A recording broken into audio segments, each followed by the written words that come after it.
When they rose from table, Levin would have liked to follow Kitty into the drawing-room, but he was afraid she might dislike this, as too obviously paying her attention.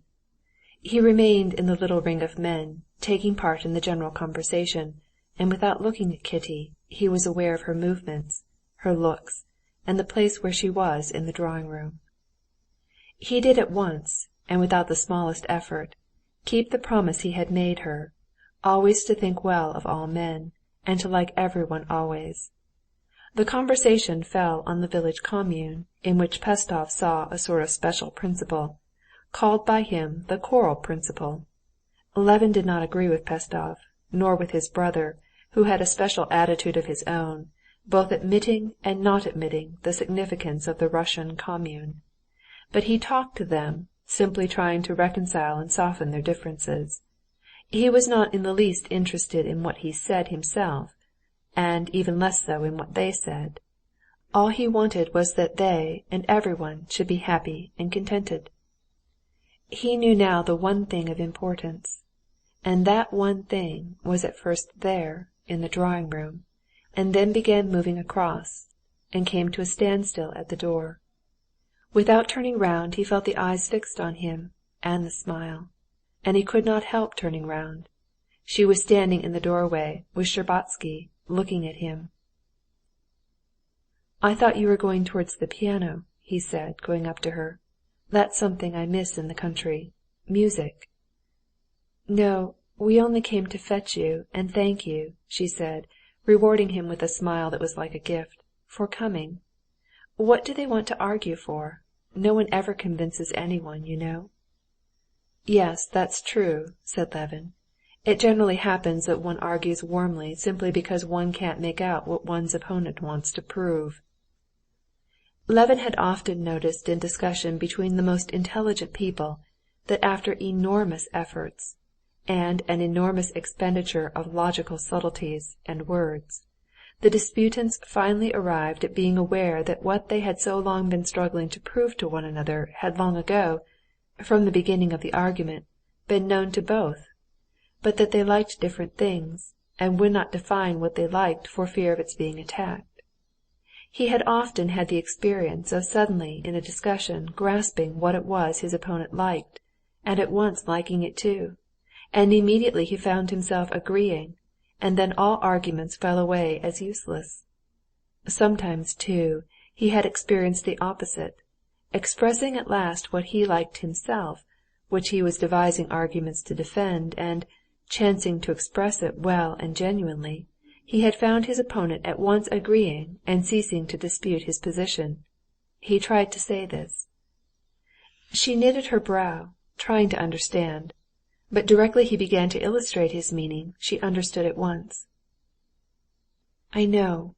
One must find out what he is arguing for, what is precious to him. Then one can—" She had completely guessed and expressed his badly expressed idea. Levin smiled joyfully. He was struck by this transition from the confused, verbose discussion with Pestov and his brother to this laconic, clear, almost wordless communication of the most complex ideas. Shtcherbatsky moved away from them, and Kitty, going up to a card table, sat down and, taking up the chalk, began drawing diverging circles over the new green cloth. They began again on the subject that had been started at dinner, the liberty and occupations of women. Levin was of the opinion of Darya Alexandrovna that a girl who did not marry should find a woman's duties in a family. He supported this view by the fact that no family can get on without women to help, that in every family, poor or rich, there are and must be nurses, either relations or hired. "No," said Kitty, blushing, but looking at him all the more boldly with her truthful eyes. "A girl may be so circumstanced that she cannot live in the family without humiliation, while she herself—" At the hint he understood her. "Oh, yes," he said. "Yes, yes, yes. You're right, you're right." And he saw all that Pestov had been maintaining at dinner of the liberty of women, simply from getting a glimpse of the terror of an old maid's existence, and its humiliation in Kitty's heart. And loving her, he felt that terror and humiliation, and at once gave up his arguments. A silence followed. She was still drawing with the chalk on the table. Her eyes were shining with a soft light. Under the influence of her mood he felt in all his being a continually growing tension of happiness. "Ah, I've scribbled all over the table," she said, and, laying down the chalk, she made a movement as though to get up. "What, shall I be left alone, without her?" he thought with horror, and he took up the chalk. "Wait a minute," he said, sitting down to the table. "I've long wanted to ask you one thing." He looked straight into her caressing though frightened eyes. "Please, ask it." "Here," he said, and he wrote the initial letters W, Y, T, M, I, C, N, B, D, T, M, N, O, T. These letters meant, "When you told me it could never be, did that mean never, or then?"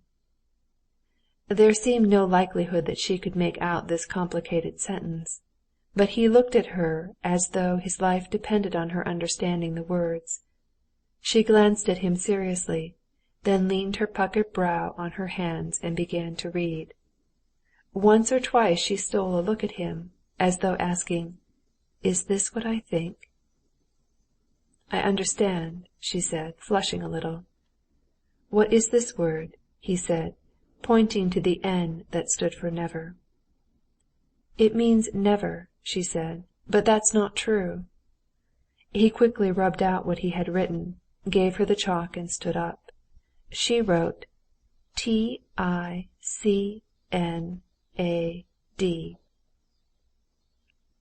Dolly was completely comforted in the depression caused by her conversation with Alexey Alexandrovitch when she caught sight of the two figures, Kitty with the chalk in her hand, with a shy and a happy smile looking upwards at Levin, and his handsome figure bending over the table with glowing eyes fastened 1 minute on the table and the next on her. He was suddenly radiant. He had understood. It meant, "Then I could not answer differently." He glanced at her questioningly, timidly.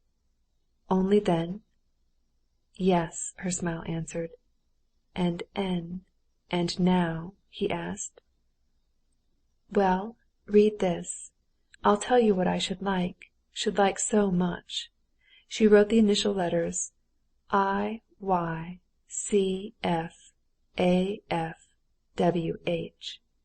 This meant, "If you could forget and forgive what happened."